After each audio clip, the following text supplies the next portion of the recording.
7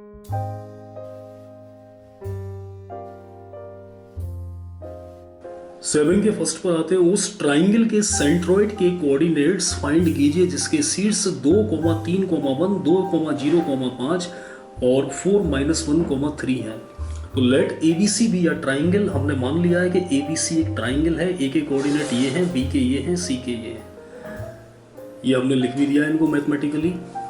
then त्रिभुज ABC का centroid, तो ये फॉर्मूला होता है x1 + x2 + x3/3, y1 + y2 + y3/3, z1 + z2 + z3/3।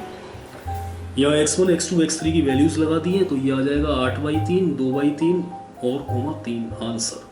अब इसके जैसा 7 का सेकंड और आप कर लें। अब आते हैं क्वेश्चन नंबर 8 पर। सिद्ध करें कि बिंदु 1, 1, 1, -2,4,1, -1,5,5 तथा 2,2,5 एक वर्ग स्क्वायर के शीर्ष है। हमने मान लिया लेट ABCD एक स्क्वायर है। ABCD, A के कोऑर्डिनेट ये हैं, B के ये हैं, C के ये हैं, D के ये हैं। मैथमेटिकली लिख भी दिया है हमने। Then we have to show that AB बराबर BC बराबर CD बराबर DA। आप जानते ही हैं कि वर्ग की चारों भुजाएं बराबर होती हैं स्क्वायर की, तो हमें ये चारों डिस्टेंस बराबर दिखानी पड़ेगी। पहले हमने AB निकाली, वही फॉर्मूला लगा के A और B के बीच की डिस्टेंस x2 - x1 का whole square plus y2 - y1 का whole square plus z2 - z1 का होल स्क्वायर, ये √18 आ गई।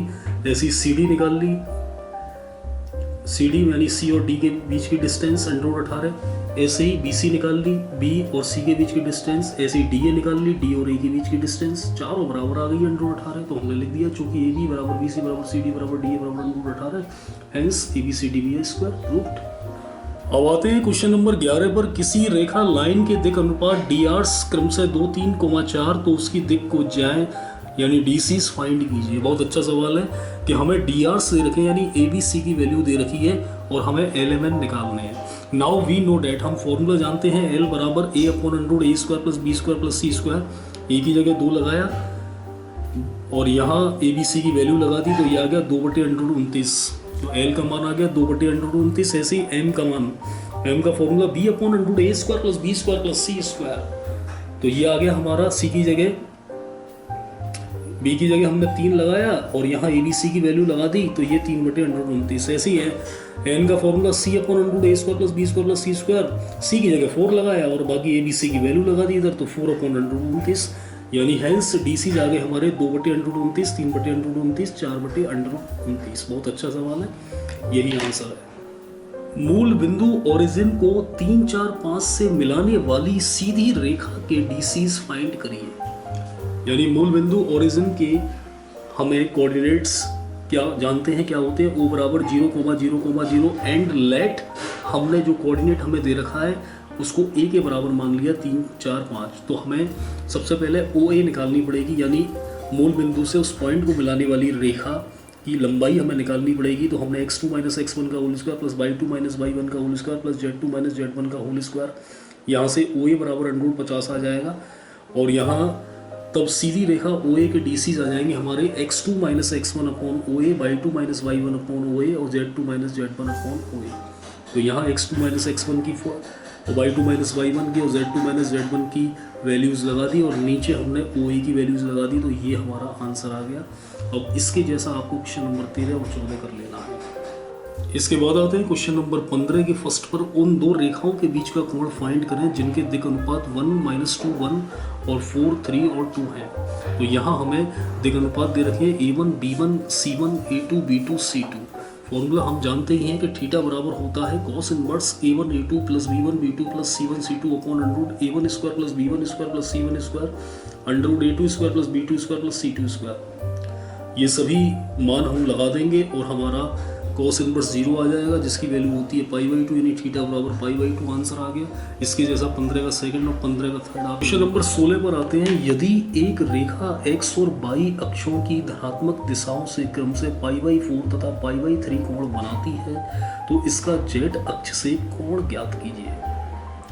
यानी हमें अल्फा बराबर π/4 दे रखा है, बीटा बराबर π/3 दे रखा है, गामा हमें निकालना है। तो हम जानते हैं फॉर्मूला L² + M² + N² बराबर 1 या cos² alpha plus cos² beta plus cos² gamma बराबर 1। यहाँ अल्फा और बीटा की वैल्यू लगा दी तो cos square pi by 4 plus cos square pi by 3 plus cos square gamma बराबर 1।